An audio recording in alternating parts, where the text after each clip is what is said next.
Efendim herkese Diyalog TV ekranlarından iyi akşam üzere olsun. 10 Haziran 2019 günlerden pazartesiyi gösteriyor. Haziran ayının ilk haftasını bayram tatiliyle geçirdik. O yüzden birlikte olamadık bu ekranlarda.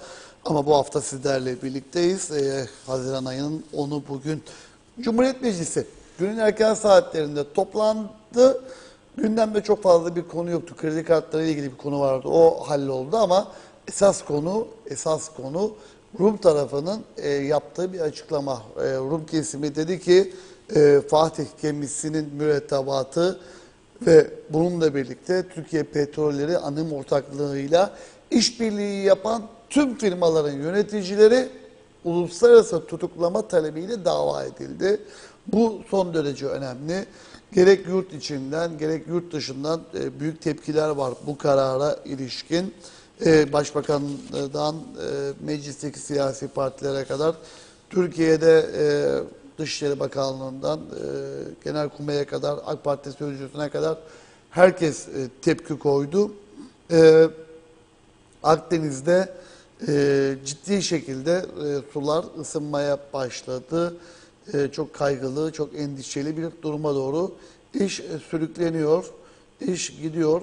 Ne olur, ne biter tam bilemiyorum ama hakikaten çok da arzu etmediğimiz noktada bir seyir haline aldı. Rumlar gerilimi tırmandırıyor, Türkiye tepki gösteriyor. Türkiye biraz bölgede yalnızlaştı. Bunu kimse konuşmuyor, bunu kimse tartışmıyor. Öte yandan bizim kendi iç sorunlarımız, kendi iç dertlerimiz hiç bitmiyor. Dediğim gibi sıkıntılarla beraber yolumuzu bulmaya çalışıyoruz. Kuzey Kıbrıs Türk Cumhuriyeti'nde. Atamalar bu hafta yapılması planlanıyor, bekleniyor. Biliyorsunuz hükümet geçen hafta güven oyu almıştı. Başbakan hemen akabinde bayram tatiline başladı. Ve dediğim gibi atamaların bu hafta yapılması bekleniyor. İşte daha çok bu mesele merak ediliyor. Tüm bu konuları fazlasıyla beraber haftanın bu ilk iş gününde araştırmacı yazar Abdurrahim Türkmen'le beraber değerlendireceğiz. Onun görüşlerini alacağız. Onun yorumlarını dinleyeceğiz. Sizler de sosyal medyadan, Facebook'tan canlı yayınımızı takip edebilirsiniz. Paylaşabilirsiniz. Soru ve görüşlerinizi bize iletebilirsiniz diyelim ve Sayın Türkmen'e de bir hoş geldin dileyelim. Hoş geldiniz.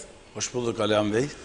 Diyalog TV ailesine, şahsınıza teşekkür ederiz. Bu programda ülkemizin ve etrafımızdaki yaşananları fırsat verdiğiniz için bir nebze olsun halkımızı aydınlatabiliyorsak mutlu oluruz. Birçok konu var aslında. Bugün konuşmayı planladım. Kafamda da onları koydum ama bu şey tabii bir anda gündem değişti. Yani ciddi bir tırmanış var, ciddi bir tehlike var. Bu Rumlarla, bu petrol, doğalgaz konusu, bu iş nereye gidecek, ne görüyorsunuz, sizin düşünceniz ne? Çünkü bir Temmuz ayı geliyor. Genelde Temmuz ayları geldiğinde bu bölge hareketli olur, sıcak olur, sıkıntılı olur. Siz nasıl değerlendirirsiniz? Aslında bu işin geçmişine şöyle bir baktığımızda 2011 yılına dayanıyor. Yani 2011 yılında Suriye ile biliyorsun Türkiye Sayın Esad'la Sayın Erdoğan'ın arasında bir çok dostane bir ilişki vardı. Bu dostane ilişkinin bozulmasının da yine sebebi petrol. Çünkü Katar ve Suudi Arabistan'ın petrolünün borularla Suriye topraklarından Türkiye'ye geçişinde Avrupa'ya geçişindeki sıkıntının öz kaynağından kaynaklanan bir hadise. Ve o zamanki bu Suriye Savaşı'nın başlaması, işte devam etmesi, Esad'ın bu kadar zamanda devrilmemesi ile birlikte bizim bir Rusya uçağını düşürmemiz, biliyorsun bombardıman uçağını düşürmemizle birlikte Rusya ile böyle kısa dönem bir gerginlik yaşadık. Daha sonra İran ve Esad'ın vasıtasıyla Suriye'ye ve Akdeniz'e Rusların indiğini gördük. Biliyorsunuz o zaman meşhur bizim İstanbul Boğazı'ndan geçerken de gemiler böyle bir gösteri yapmıştı. Ve o günden sonra artık Sovyetler Birliği Ve bizim de füze sistemimizi ilk önce Çin'den ihale edip sonradan Batı'nın baskıları, şunlar bunlar, artık her neyse o günkü şartlar, ondan vazgeçtikten sonra Rusya ile bir S-400'den sonra bir sanki de ray değişikliği gibi bir algılanan bir bölgede bir kaynama var.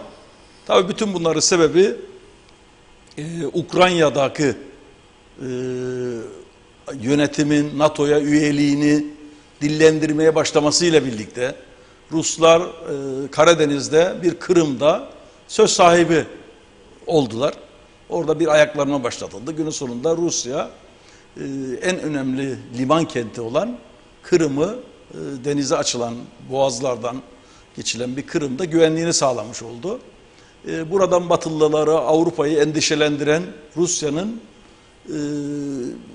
bir yeni geçiş, Suriye'nin üzerinden bir Katar ve Suudi Arabistan petrolüne geçirerek bir alternatif yaratılmaya çalışıldı. Batı'nın özellikle gaz ve petrole çok büyük bağımlılığı var. Maalesef burada da şu anda durum iyi gitmiyor ve bizim de şu anda Rusya ile birlikte bir S-400 anlaşmamız var.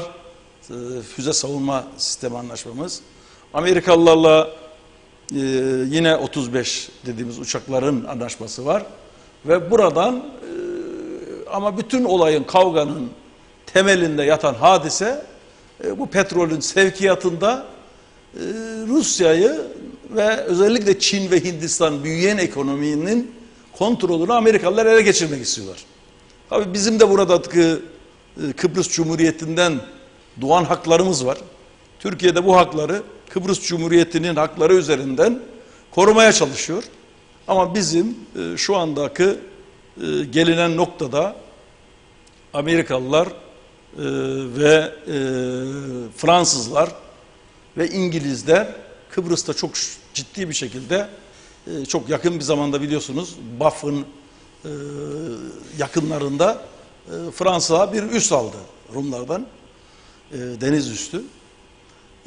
İngilizler zaten ülkede sürekli F-16'dan F-35 savaş uçakları geldi. evet, burada şu anda İngiliz... Ama bizim hiç gündemimizde yok bunlar. Yani sokağın gündemi bu değil. Yani sokağın gündemi kim müsteşar oldu, CTP'de durum ne olacak ki biraz sonra onları konuşacağız Evet. zaten ama yani işte adadan asker gitsin, şu olsun, bu olsun diyen kesimler, mesela bu F-35'ler geldi, Fransızlara askeri üs verildi. Yani bu konularda mesela Şener Hoca falan tek kelime yok. Yani niçin konuşmazlar? Niçin bu konularda? Valla burada işte bu Kıbrıs sorununda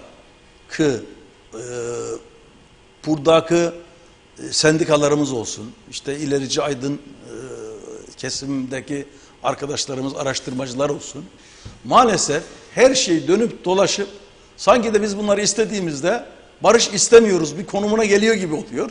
Ve komşularımızla yani bizim hakkımız olan ve görüşmeler devam ederken hem İtalyan Yani tabii hem burada şimdi sendikaları falan şey yapıyoruz, yani suçluyor gibi ama Yok. Sayın Cumhurbaşkanı'ndan da bir açıklama yok. Sayın Başbakan'dan önceki veya yenisinden de bir açıklama yok. Yani şu anda İngiltere 6 tane F-35 savaş uçağını getirdi buraya koydu. evet 3 dakikada bütün adayı darmadağın edebilecek kapasiteye sahip. Sadece Evet. güneyi değil, kuzeyi değil.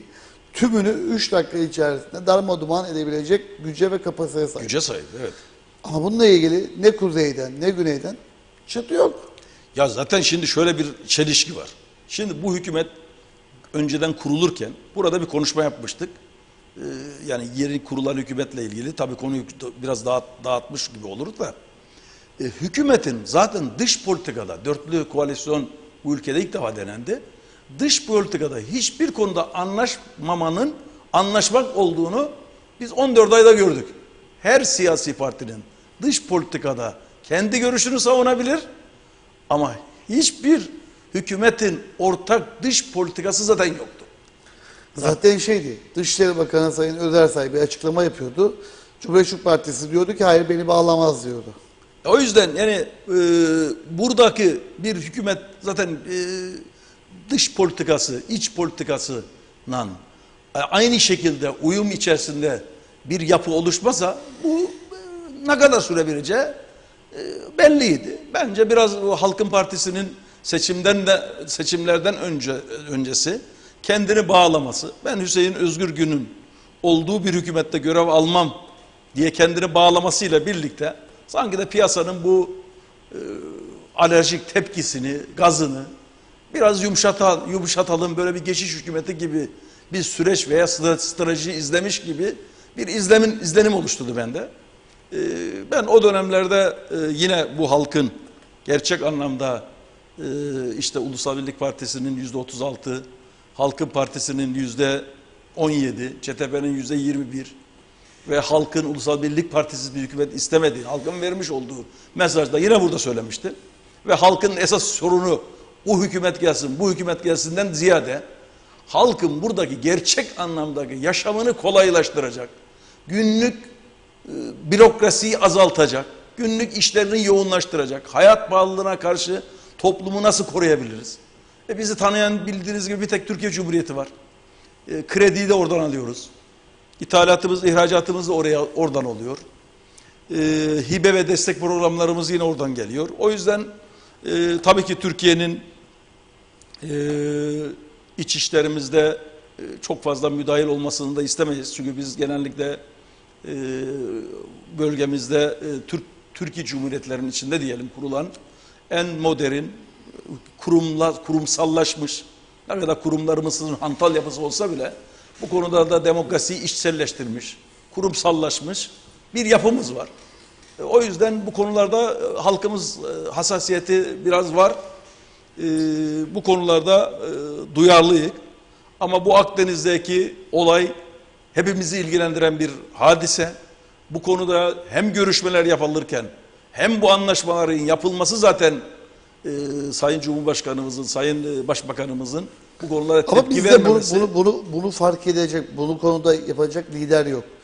Yani olsa bile zaten farkında olamaz çünkü bir yılda bir başbakan değiştiriyoruz. 2013'ten bir kaç tane dediniz? Şimdi efendim bak ben Saydın çünkü sen demin. 2013 yılından bu yana yani 7. başbakanı şu anda görev başında görüyoruz. Yani 2013'ten bu yana evet 7. başbakan. 7. başbakan görev görüyoruz. Şu anda yani bunu tekrar vurgulayalım ki insanlar iyi anlasınlar. 2013. Evet. Yani bu yıldan dönüp baktığımızda 6 yıl öncesini söylüyoruz. 6 yıldan bu tarafa 7. başbakan. 7. Evet. 6 yılda 7 başbakan. 7 başbakan yani burada daha da fazla olabilir. Ay eksik olmaz ama. Yani Sayın İrsen Küçük, Sayın Siver, Sayın Özkan Yorgancıoğlu, Sayın Ömer Kalyoncu, Sayın Özgürgün ve Sayın Tufan Erhurman ve şu andaki başbakanımız Ersin Tatar. Ya kaç tane oldu? Herhalde 7. 8'de geçti değil mi? 7'yi de geçti. 7-8'de oldu işte. 8'de oldu. Sayamıyoruz ki artık. Sayamıyoruz yani. Her yılda sanki de bir başbakan düşüyor ülkede. Sanki 8 yılda yani bu ülkenin gerçek Böyle devam edersin zaten 4-5 seneye ben de başbakan yani olurum. ben her zaman anlayamıyorum. Sizin var böyle başbakan olmak gibi bir niyetiniz? Vallahi bizim böyle bir niyetimiz yok. Zaten politikaya artık ben umudumu çok... Ama yani bu hızla zaten yani herhalde ben de olurum yani 4-5 Vallahi seneye. parlamentoda böyle giderse 50 milletvekilimiz var. Hep de Olmayan kalmadı zaten parlamentoda. başbakan parlamentodan çıkıyor hep. O yüzden Parlamentoda olmayan başbakan kalmadı. %50'si herhalde 25 tane başbakan çıkarırız böyle giderse biz. Çok ilginç tespitleri var Abdullah Ötükmen'in. Mesela şu an parlamentoda 6 tane siyasi parti var. Hepsinin başkanları Lefkoşalı. Tüm hepsinin genel başkanları Lefkoşa, parlamentonun içinde olmayan partilerin de genel başkanları Lefkoşa. Yalnızca son dönemlerde yeni bir siyasi parti daha kurulmuş. Arkadaşlar Mausa da ondan bahsediyor.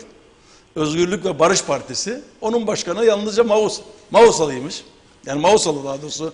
Biz de geçen gün bir kahve içtik, arkadaşımızla tanıştık. Dedik hayırlı uğurlu olsun. Hangi parti? Özgürlük ve Barış Partisi. Dur ben de bilmiyorum. İlk Korhan defa Akçan duydum. diye bir arkadaşımız. Korhan Akçan. Çam. Çan. diye Çam bir- mı cam mı? Çan. Çan. Akçan. diye bir arkadaşımız. Özgürlük ve Barış Partisi. Barış Partisi. İlk defa Yani şimdi böyle Mausa baktığımızda biz eskiden İskele ve Mausa olduğumuzda hep başbakanlar Mausa'dan çıkardı. Sayın Dervişeroğlu özellikle uzun dönem Mausa'da gelmişti. Ondan sonra Ferdi Sabit Soyer. Mausa İskele olunca biraz Üsküdar'daki istikrarda bir bozulma var. Çünkü uzun dönem yani başbakanın aynı bölgede ağırlığı olması döneminden sonra özellikle baktığımızda 8 başbakan baktığımızda 8'i de Lefkoşa'dan. Çok Yani enteresan. bu çok enteresan bir şey. Bir de geçen de hükümette bir ilginçlik daha vardı. 4 başbakan yardımcısının 4'ü de Lefkoşa'dandı. Yani, O da enteresan. yani 4 başbakan yardımcısının 4 tane başbakan yardımcısı var. Büyük hükümette hepsi Lefkoşalı. 4 tanesi de Lefkoşa'dan. Yani o yüzden bari bu ülkeyi yani bu 6'ya çıkarttık şimdi il sayısını, ilçe sayısını. Bari ülkeyi tek seçim bölgesi yapalım. Ya Kıbrıs tek olsun. Bunlara hiç gerek olmasın. O da mantıklı Yani bence. artık bu siyasette bölgecilik, bölge olayı da bir çok anlamı yok. Ya da Kıbrıs Rum kesiminde her şeyi barışı, anlaşmayı, çözümü istiyoruz, Avrupalılığı istiyoruz. Ama Rum kesimindeki nedense bir başkanın 5 yıl seçildikten sonra görev yaptığını görüyoruz. Hiç erken seçimdir, hükümet bozulmasıdır diye bir süreç yok. Bari artık bu ülkenin gündemine başkanlık sistemi konuşalım veya başbakanlık sistemini konuşalım.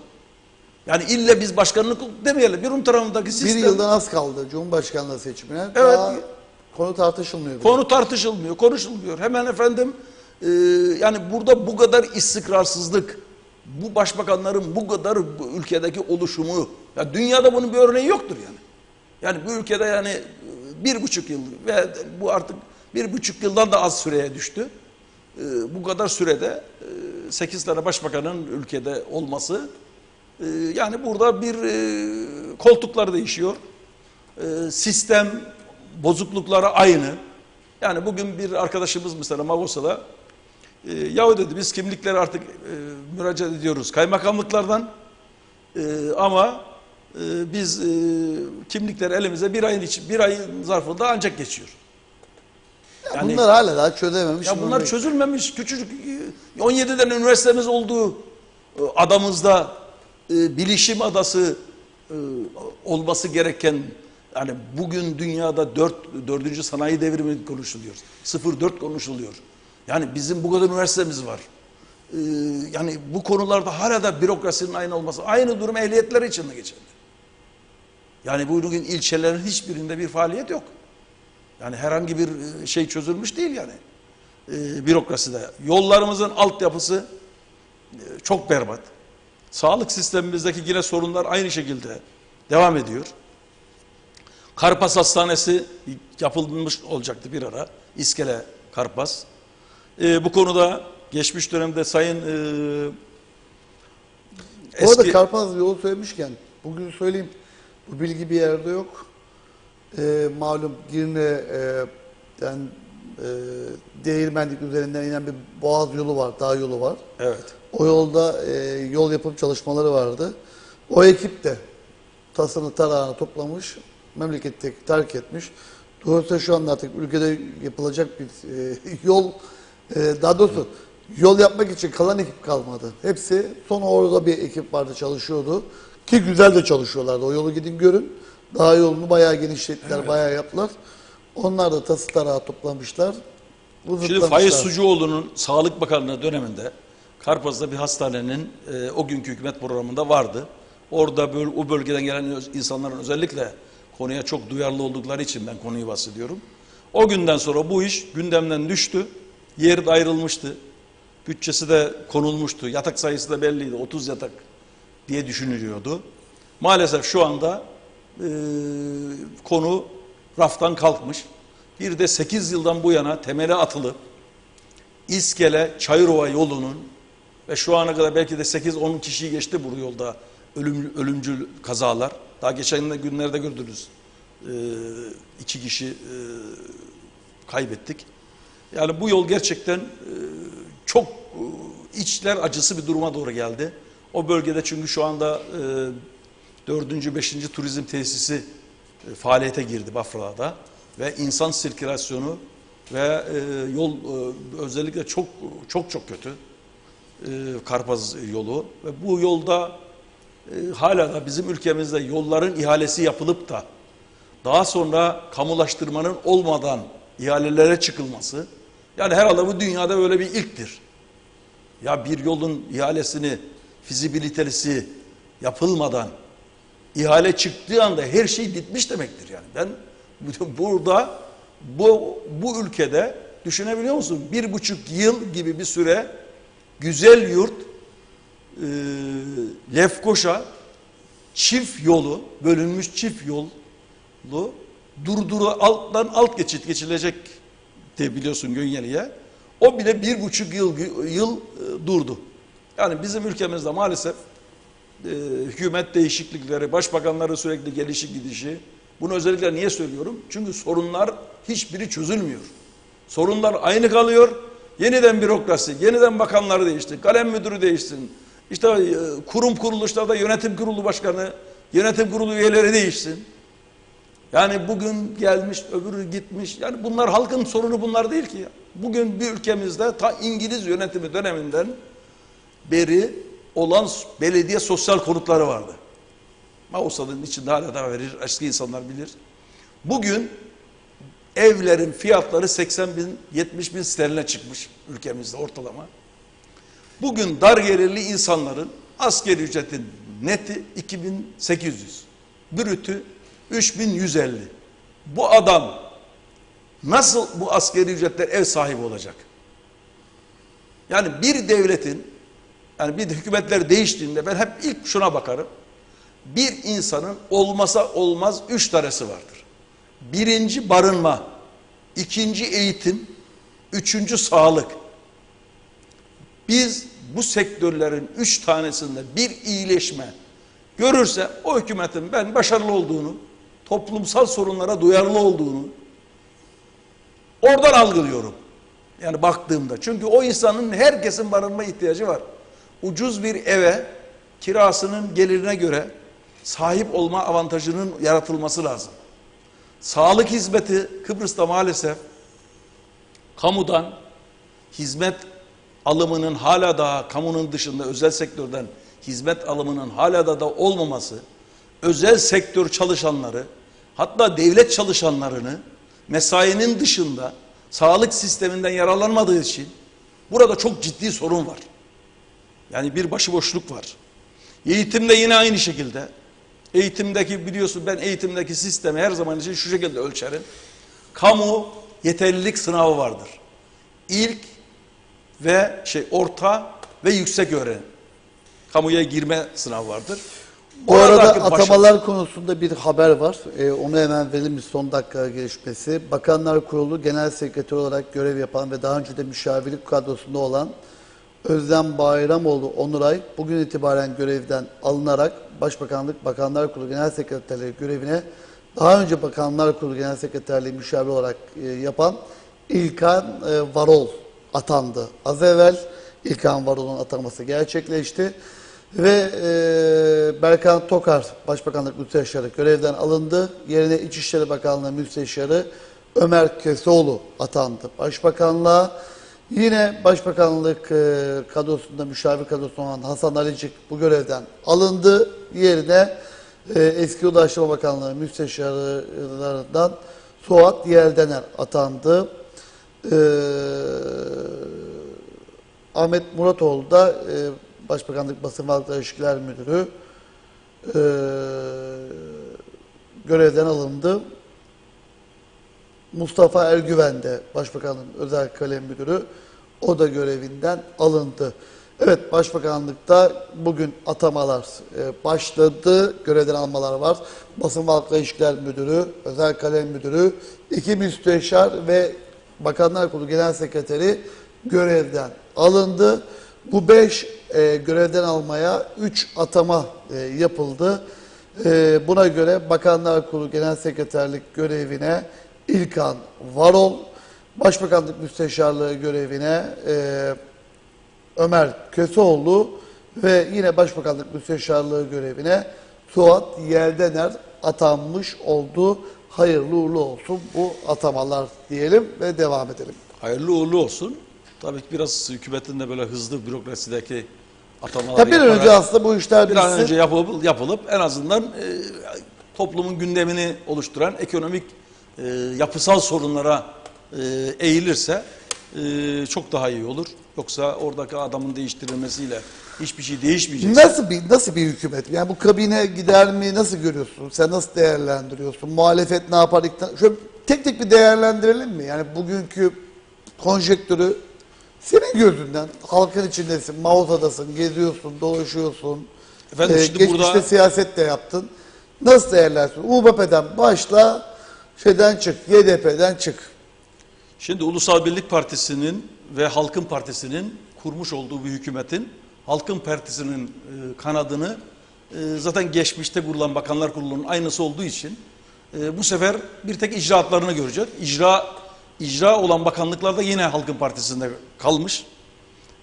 Yani bir İçişleri Bakanlığı gibi, bir Ulaştırma Bakanlığı gibi, bir Dışişleri Bakanlığı gibi özellikle. Bunlar ülkedeki gerçekten icra makamı olan bir bakanlık. Yani halkın daha doğrusu günlük yaşamındaki dokunan bakanlıklar. Onun Halkın Partisi'ni bu şekilde geçerek Ulusal Birlik Partisi'nin kabinesine baktığımızda Ulusal Birlik Partisi'nin kabinesi tamamen bir denge kabinesi. Yani bölgeler baz alınarak, bölge ağırlığı dengesi ortaya korunarak, parti içerisindeki yine kendi içindeki dengeleri de koruyarak bir bakanlar kurulu oluşturulmuş ama her bölgede bir bakanlıklar dağıtılmış. Yani ilk başta baktığımızda fotoğraf böyle gözüküyor. Ama Lefkoşa'da bakanlıklarda biraz diğer bölgelere göre fazlalık var. Yani Magosa ile baktığında nüfus oranına göre baktığımızda Lefkoşa'da bakan, bir başbakan, 3-4 bir de meclis başkan yardımcısını koyarsak Lefkoşa'da 5 milletvekilinin görevde olduğunu görüyoruz. Yani Ulusal Birlik Partisi kabinesinden baktığımızda. Tabii bu böyle olur muydu, olmaz mıydı? Tabii onun takdirini biz kamuoyuna bırakıyoruz ama ilk baktığımızda Lefkoşa ağırlıklı bir kabine ama bölge dengeleri de korunmuş. Tabii icracı bakanlıklardan en önemlilerinden bir tanesi olan Ekonomi Bakanlığı'nın Lefkoşa'da olması, Maliye Bakanlığı'nın Lefkoşa'da olması ama Maliye Bakanlığı'nın bu sefer biraz daha güçsüzleştirilmiş bütçe gibi, KOBİGEM gibi kurumların Başbakanlığa bağlanıp Başbakanlığın biraz daha ekonomi üzerinde sözünün geçeceği bir yapının korunduğu, bu da bizim ülkemizde şimdiye kadar benim gördüğüm kadarıyla bir ilk oluyor. Yani burada böyle bir hükümet var. Başbakanın tabii eski Maliye Bakanlığı'ndan gelişinin da tabii bunda bir herhalde rolü var. Konulara daha önceden bir vakıf, konuların bürokrasinin, işte bütçenin, onun harcanması kaleminin, ya bu konularda kendisinin sözünün daha ağır basacağı bir yönetim yapı oluşturulmuş. Ama bakanların baktığı da özellikle Ekonomi Bakanlığı'nda çok değerli, daha önceden de bizim ülkemizde bir heyecan yaratan bir iş yapmıştı. Arkadaşımız da Amerika'da da eğitim görmüş, tahsilini de orada görmüş. Ekonomi üzerine dalı da o. Bilişim Adası Kıbrıs diye geçmişte Ulaştırma Bakanlığı'nı döneminde bir konferans da yapılmıştı. Bilişim Adası Kıbrıs diye. Böyle bir arkadaşımızın da Sayın Hasan Taçoy'un da ekonominin başına gelmesi buradaki insanlarda bir kamuoyundaki ekonominin büyümesininle ilgili bir şey var. Ama şimdi orada da bir çelişki doğdu ortaya. Kamuoyunda bir bilgi kirliliği var. Hem genel sekreter hem ekonomi bakanlığından birini tercih edip gerekirse genel sekreteriye döneceğim gibi bir olay olunca şimdi bu hükümetin başlarkenden bir umutsuzluk da oldu burada. Yani burada Yani da bu iş ileride karışır mı diyorsun Bape için? Vallahi Ulusal Birlik Partisi'nde karışır gibi değil de şimdi insanlar ekonomiye özellikle ekonomiden çok şey bekliyor. Çünkü yaşamımızın her şeyi ekonomi. Ekonomi Bakanı'nın kısa dönemde değişmesi, hani genel sekreterlik mi, ekonomi bakanlığı mı, parti ikisini bir arada götürebilir mi? Burada bir tercihte zorlanırsa bu insanlar beklentiler başlarkenden bitmiş olur. Yeniden bir ekonomi bakanı kim olacak? Onların beklentileri ne olacak? Bunun projesi ne olacak? Tabii bu konuda Hasan Bey'in de geçmişte tecrübeleri de var. Yine Ulaştırma Bakanlığı'nda ilk defa Kıbrıs'ta olmayan bir hadise yaşanmıştı. Ve Türkiye'den de yurt dışından da bilişim sektörüyle ilgili, çünkü biliyorsunuz dünyada şu anda en hızlı gelişen, en hızlı büyüyen sektörlerden bir tanesi bilişim. Bizim ülkemizdeki üniversitelerin altyapısından da bundan da yararlanarak yazılım üzerine özellikle bu ülkenin ekonomisini büyütme konusunda bir umut doğmuştu kamuoyunda. O yüzden bu konularda bir sekme olursa o zaman baştan bir şey olur. Ama bu hükümetin gördüğümüz kadarıyla bir de bu kamuoyuna işte para bir ayın içinde geliyor. Çok bağlayıcı bir karar verildi. Sayın Maliye Bakanımız demeç vermişti. Bu bir yıllık süre için bir ekonomik protokolün Türkiye ile, daha doğrusu 2016-18 süresindeki protokolün devamı şeklinde bir protokol ve 2020-21-23'e kadar olan bir protokolle birlikte yeniden bir şey dönemine, hani böyle önümüzdeki Cumhurbaşkanlığı seçimi var biliyorsun, yine seçim Nisan gibi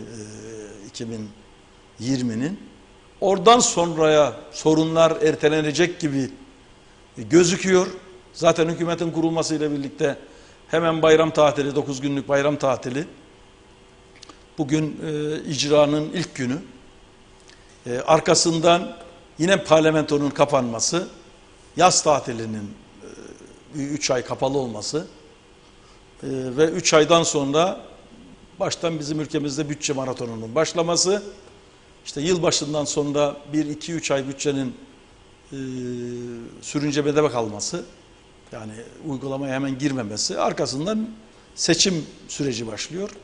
O yüzden bu dönemlerde hükümetin yani finansal sorunlarla ilgili değil de finansal sorunlardan daha çok bizim ülkemizde bürokrasinin ve kamu reformunun yapılarak gerçek anlamda bu özellikle nasıl verimliliği artırabiliriz, insan yaşamına dokunabiliriz, günlük hayatımızı kolaylaştıracak ve cebimizdeki çıkacak para ve günlük zaman ne kadar az kullanırık, buralarda zamanı insanlarımız az geçirecek, günlük hayatını kolaylaştıracak icraatlar yapılabilirse, ki bunlar yapılabilir.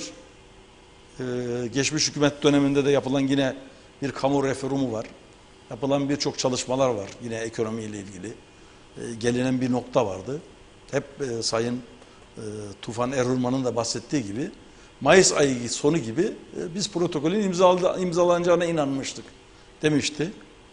Tabii Mayıs ayının sonuna kadar da protokolün hayat bulmamasıyla birlikte hükümette gitmiş oldu. Yani ne kadar işte bir üniversite arazisinin kiralanması veya olması gibi kamuoyunda biraz algılanması gibi de olsa bile biraz da bu sorunlar biraz uzadı. Yeniden CTP'nin içerisinde de bir tartışmalar biliyorsunuz başlamıştı.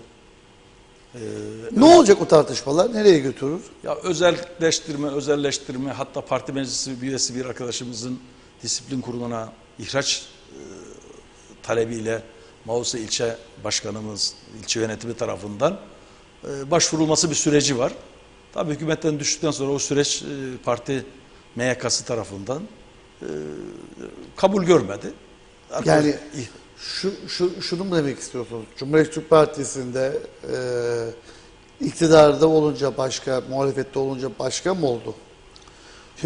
Şimdi iktidardayken adamı atmaya çalıştılar partiden. Bir şeye gitti. Ama muhalefete düşünce vazgeçildi. Vallahi şimdi bütün partilerde, siyasi partilerde bizim ülkemizde bu tek kişilik Nedir yani partisi tam değil. olarak bir anlatır bize Yani anlayalım. yaraları sarmaya uğraşırlar. Muhalefete düştüğüm partiler biliyorsun geçmişinden ziyade kendi içindeki yarasını sarmaya çalışır.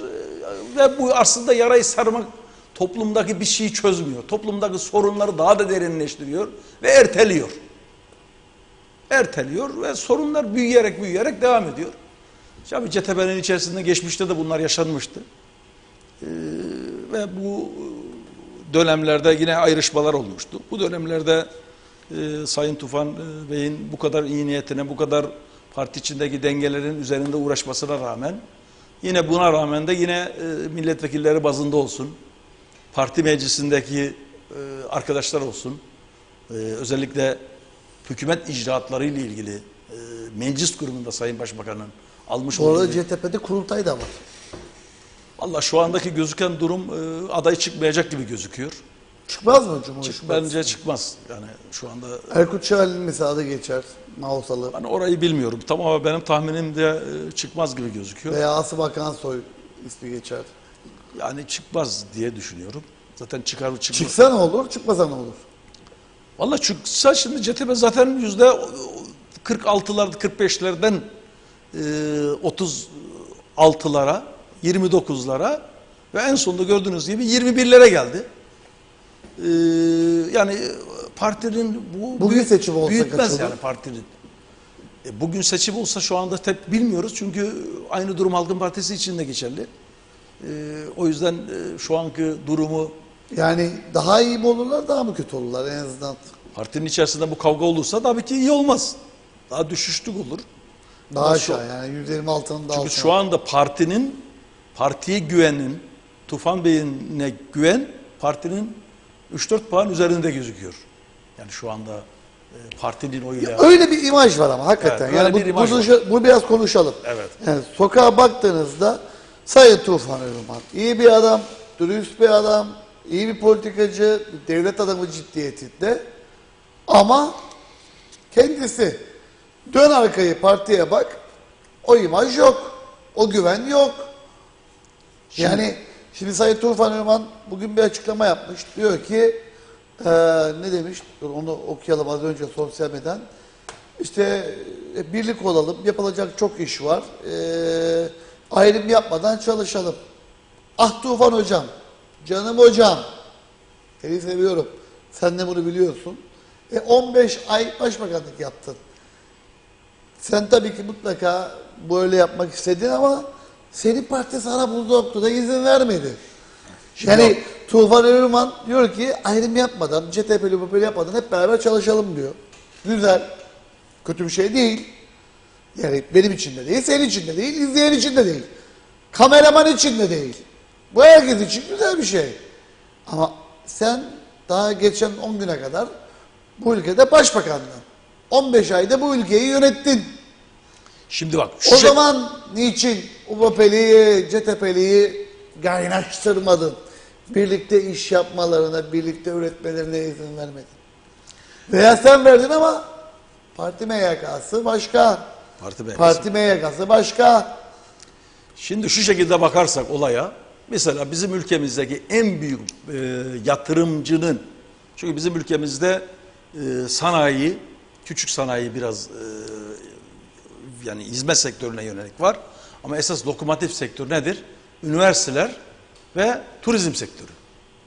Bunlardaki en büyük maliyet nedir?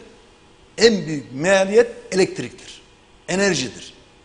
Şimdi enerjiyle ilgili bu hükümet eski ekonomi... Kendi atadığı genel müdürünü değiştirdi. Kendi atadığı yönetim kurulu başkanı değiştirdi. Oraya diyecektim. Şimdi elektrik santralı yapılması, Türkiye'den elektriğin gelmesiyle ilgili feasible çalışmalar yapıldı. Kaç defa yapıldı? Ben bunun buradaki fizibilite yani Kıbrıs Rum kesimi, İsrail, Yunanistan, denizden 600 kilometrenin içerisinde bu sistemle ilgili ihale yapıldı. Yani bu adamlar bu kadar uzun mesafede bu işi yapmaya uğraşırken, ihale ederken, yani buradan Türkiye ile aramızda kaç deniz mili var ya? Yani biz bunun niye uluslararası elektrik şebekesine bağlanmanın hala da biz maliyetini yapamadık ilk yani. O yüzden bu konuda eğer bir hükümet gelip de hangi hükümet gelirse gelsin bir ülkede en önemli sorunlardan bir tanesi ne dedik? Enerji. İkinci büyük sorunlardan bir tanesi iletişim. İletişim dediğinde ne akla gelir? İnternet, telefon altyapısı. Bu iki konuda hiçbir adım atamaması, bu konudaki sorunların hala da aynı olması, bugün köylerin ADSL sistemimiz çalışmıyor doğru düzgün. Köylerde zaten hiç yok. Şimdi ulaştırma, ne dedik? Enerji. Bu konularda kendi atamış olduğu hükümet yönetim kurulu başkanıyla çelişkiye düşüp görevden almadı mı? Aldı. Sayın Bakan özünname açıklamalarıyla elektrik kurumu yönetim kurulunun müdürünün açıklamaları paralel mi oldu? Olmadı. Sonunda ne oldu? Görevden alındı. Ne oldu? Bir politika üretilmedi. Yine zaman kaybedildi. Yani ben bu işlerin artık bir son bulup bu ülkede yapısal sorunlara bir an önce el atıp bu işi, bürokrasiyi nasıl azaltabiliriz? Bürokrasinin azaltarak kamudaki verimliliği nasıl artırabiliriz? Ve bir an önce burada mesela ben çok umutlanmıştım bu hükümet ilk kurulurken. Magos'a ve Girne'ye hükümet şeyinde de vardı, protokolünde de vardı. Marina açılması. Magos'taki Sayın eski Turizm Bakanlığı'nın Ulusal Birlik Partisi Demokrat Parti hükümeti döneminde Magos'ta bir küçücük bir marina, Laguna bölgesi dediğimiz bölgeye ve yeni hükümet protokolünde de bu marinanın Mausa'nın eski limanını da turizm limanını da içine dahil edip büyük bir marina projesi vardı. Bunların hiçbiri liman gelen atılı şekilde. Yani bir yıllık hükümetten hiçbir şey yapamaz ki. Ne yaptı 15 ayda bu hükümet? Aklına ne var? Zam var. Başka bir şey yok. Ya şimdi işte bunların her biri... Zaten yapamazsın. Yani imkanı yok yani. Zaten bir hükümetin bir icraat bir şey yapması. Zaten bir bakan bir koltuğa otursun. Sekreterinin adını öğrensin. Bakanlığın yerini adresini öğrensin. Bir ay ister.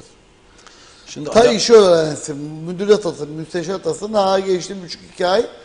Zaten 2 aydan sonra başlar dedikodular. Hükümet devriliyor dedikoduları başlar. Ta o korkuyla gitsin. Bitti. Ayhan Bey şimdi bak. Şimdi burada parlamentoda bu dönemdeki seçimlerde ilk defa parlamento dışındaki partilerin %25 gibi bir oyla eski hükümetlerin icraatına bir memnuniyetsizlik vardı. Yani Halkın Partisi ile Yeniden Doğuş Partisi'nin oy oranını ikisini üst üste koyduğumuzda %25'lere varıyor.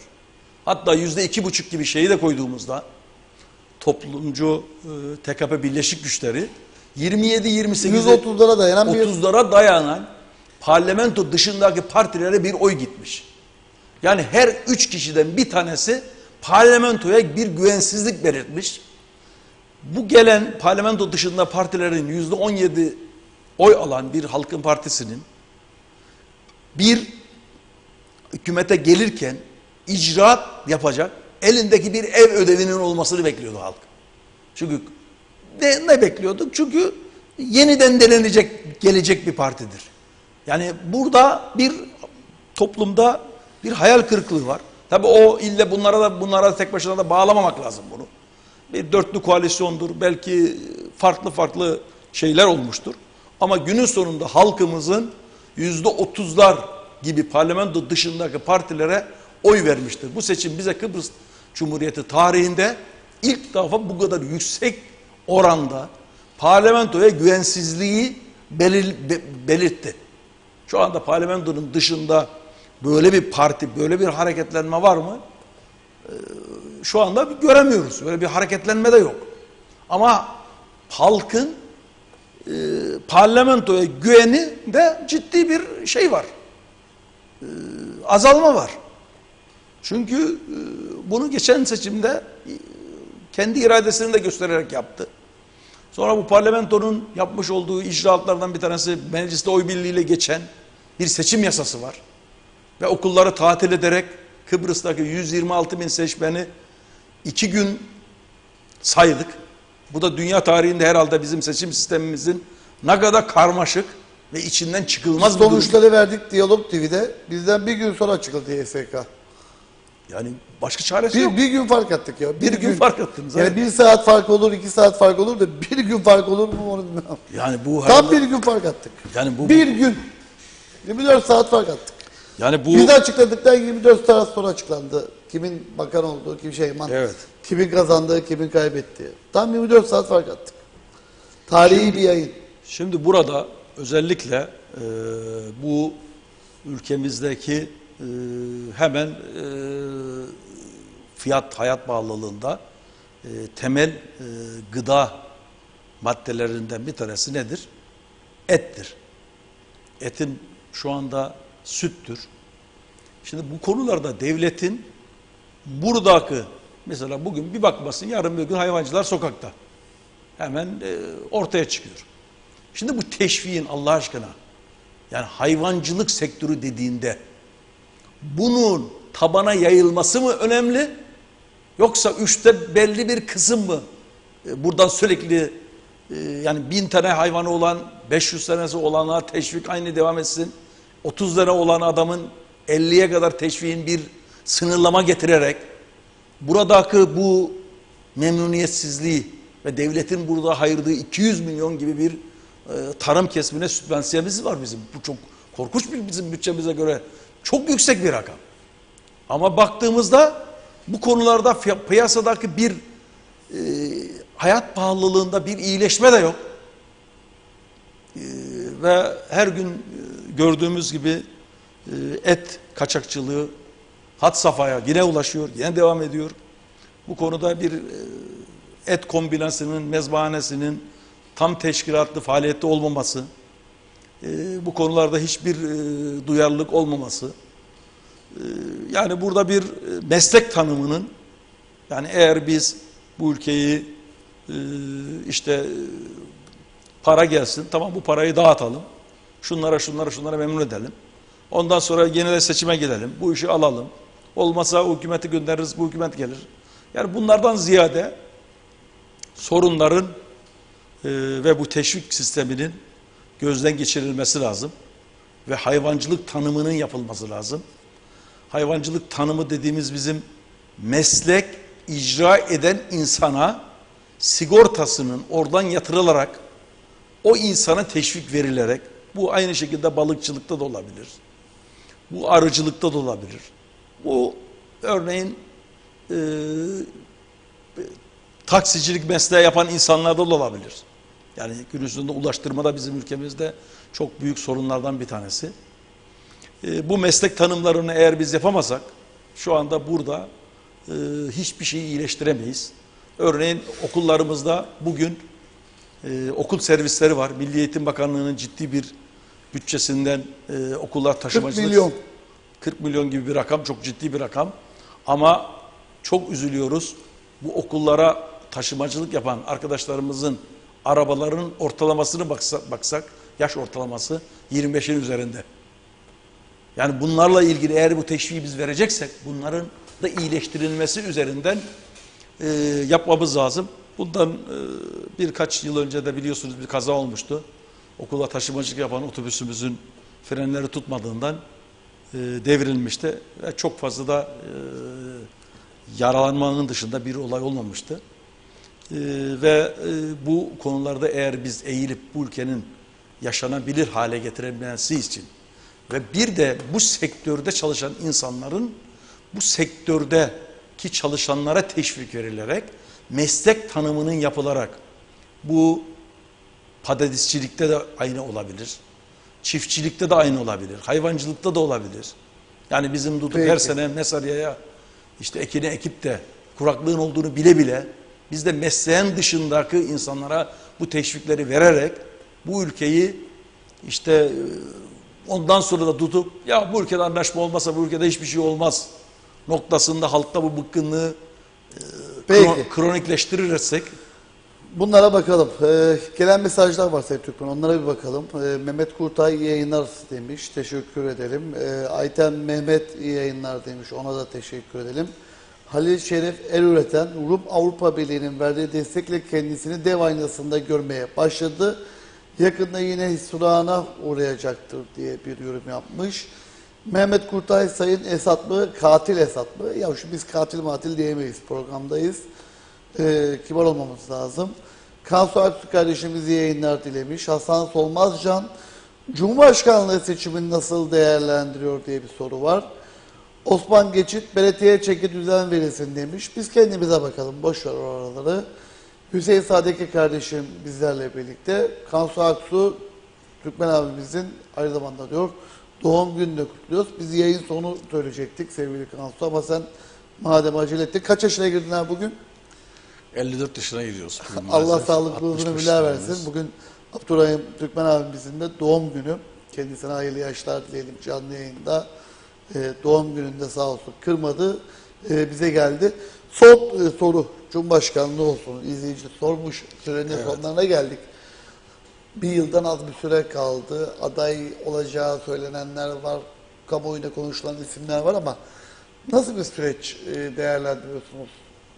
Şimdi Cumhurbaşkanlığı seçimlerinde burada iki tane düşünce yarışılacak gibi gözüküyor. Şu andan yavaş yavaş bunların da şeyini görüyoruz. Biz biliyorsunuz 50 yıldan beri Kıbrıs'taki görüşmeleri iki toplumlu iki bölgelilik üzerinden yapıyoruz. Sayın Denktaş Kuzey Kıbrıs Türk Cumhuriyeti'ni ilan etmişti. Ama görüşme masasında iki toplumlu iki bölgeli Birleşmiş Milletler gözetiminde görüşmeler bu parametreler üzerinde yapılıyor. Yeniden bir tartışma konusu var. Kuzey Kıbrıs Türk Cumhuriyeti'ni yaşatalım, ilan edelim. İşte Kıbrıs'ın Rum kesimindeki görüşmelerde hiçbir netice olmadığı için Rum kesimi de buna yakın gibi bir görüş var. Tabii o görüş şu anda tam somutlaşmış, tam böyle ortaya çıkmamış gibi gözüküyor. Ama bu görüş bu seçimlerde sıkça konuşacağımız bir konunun üzerinden Cumhurbaşkanlığı seçimleri odaklanacak gibi gözüküyor. Ama şimdi burada şöyle de bir durum var. Ulusal Birlik Partisi ve Halkın Partisi, Cumhuriyetçi Türk Partisi ve Sayın Akıncı diyelim. Çünkü bağımsız aday olarak seçimlere girmişti. TDP destekli tabii. Burada Sayın Tufan Erhurman'ın ve Sayın Akıncı'nın aday olacağı gibi veya ayrı bir tanesinin üzerinden mutabık kalınır mı? Ki Cumhuriyetçi Türk Partisi şimdiye kadar Sayın Siver'i de aday göstermişti. O yüzden Cumhuriyetçi Türk Partisi Cumhurbaşkanlığında mutlaka adayını gösterecek gibi ben görüyorum. Tabii ikinci tura kim kalır? Tufan Erhurman olursa olabilir. Tufan Erhurman'ın dışındaki bir adayın ikinci tura kalması biraz zor gibi gözüküyor. Yani benimki şahsi görüşüm. Burada Sayın eski Başbakanımızın Ulusal Birlik Partisi Genel Başkanı Sayın Hüseyin Özgürgün'ün aday olma durumu yüksek ihtimal. Sayın Serdar Denktaş'ın aday olması ve Sayın Kudret Özersay'ın aday olması gibi 3 tane aday var. Bu 3 adaydan yineden Ulusal Birlik Partisi'nin içerisinde bir aday yine adı geçiyor. Orada bir uzlaşı olunur mu, olunmaz mı orayı tam bilmiyoruz. Sayın Zorlu Tören'in. Buradan çıkacak olan hükümet kurulurken de bu konuda biraz uzlaşı var gibi gözüküyor. Kudret Özersay'ın ikinci tura bu bütün adayların içerisinden ikinci tura kalması ve onun kalan aday üzerinde de mutabakata kalınması gibi. Tabii aradan Serdar Denktaş çıkarsa Ulusal Birlik Partisi'nin içerisinde bir tepki var. Sayın Derviş Eroğlu'nun bu konudaki tavrı özellikle çok merak konusu. Bu gerçekten Kıbrıs'taki bu hükümetin ömrünü de gerçekten belirleyecek bir süreç gibi gözüküyor. Sayın biliyorsunuz Derviş Eroğlu Ulusal Birlik Partisi de Sayın İrsen Küçük'le birlikte Ulusal Birlik Partisi'nden Demokrat Parti'ye geçerek Ulusal Birlik Partisi'nin Demokrat Parti'den yalnızca 2 milletvekili fazla çıkarmasını, yani Ulusal Birlik Partisi 14 milletvekili çıkarmıştı. Sayın Derviş Eroğlu'nun direktifiyle birlikte Demokrat Parti'ye geçen Ulusal Birlik Partisi milletvekilleriyle birlikte 12 tane milletvekili çıkarmıştı. İkiye bölünmüştü parti. İkiye bölündü. Geçmiş dönemde yeniden Mehmet Ali Talat'ın ve Derviş Eroğlu'nun seçiminde Sayın Serdar Denktaş'ın Sayın Derviş Eroğlu'ndan yana almış olduğu bir tavır da var burada. Son hükümet kurulurken Sayın Derviş Eroğlu'nun kızı Resmiye Can Altay'ın adı çokça geçmişti. Bütün bunlardan Ulusal Birlik Partisi kendi içindeki yarayı nasıl pansuman edip durdurabilecek ve bütün bunlardan sonra Bütün bunlara bakıp diyecek. bütün bunlara bakıp göreceğiz ama Peki. bu iş çok su kaldırır. O yüzden Daha şu anda konuşuruz o zaman onu önümüzdeki günlerde, günü geldiğinde. evet, Peki, mutlaka. tekrardan doğum gününüz kutlu olsun. Tekrardan geldiğiniz Sağ için olun, teşekkürler. teşekkür ederiz. Araştırmacı yazar Abdurrahim Türkmen de bu akşam stüdyo konuğumuz. Kendisine şükranlarımızı ilettik. Yavaş yavaş topu ana habere doğru göndereceğiz. Serkan Tetik günün sıcak gelişmelerinde sizlerle birlikte olacak. Yarın akşam aynı saatte tekrar yeniden birlikte olmayı ümit ediyoruz. Yarın akşam konuğumuz eski Dışişleri Bakanlarından Sayın Tahsin Ertuğluoğlu olacak. Onu da şimdiden söylemiş olalım. Yayında ve yapımda emeği geçen tüm arkadaşlarımla birlikte keyifli bir gece geçirmeniz dileğiyle. Hoşçakalın. Gün gelecek, seveceksiniz. Aşık olacaksınız. Evleneceksiniz. Çocuklara kavuşacaksınız. Gün gelecek, bir sevgili size gel diyecek. Bunların hepsini kenara bırakarak gideceksiniz. Çünkü o gel diyecek sevgili vatandır, millettir, bayraktır. Bugün bu anda kahraman Türk Silahlı Kuvvetleri Kıbrıs'ın her yanında havadan ve denizden çıkarma yapmaktadır. Gazanız kutlu olsun. With our independence, with our freedom. Biz size pırıl pırıl bir bağımsız devlet bırakıyoruz. Canınız gibi koruyacaksınız, kıymetlendireceksiniz. Bağımsızlık diyorum, anlıyor musunuz? Anlıyor musunuz? Devletim diyorum, anlıyor musunuz? Anlıyor musunuz? Türkiye'm diyorum, anlıyor musunuz? Benim 2 bayrağım var. Biri güneş gibi sıcak, biri ay gibi serindir.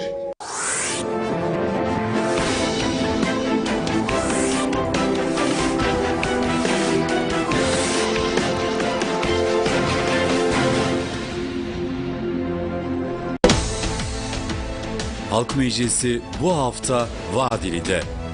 Ülke gündemi,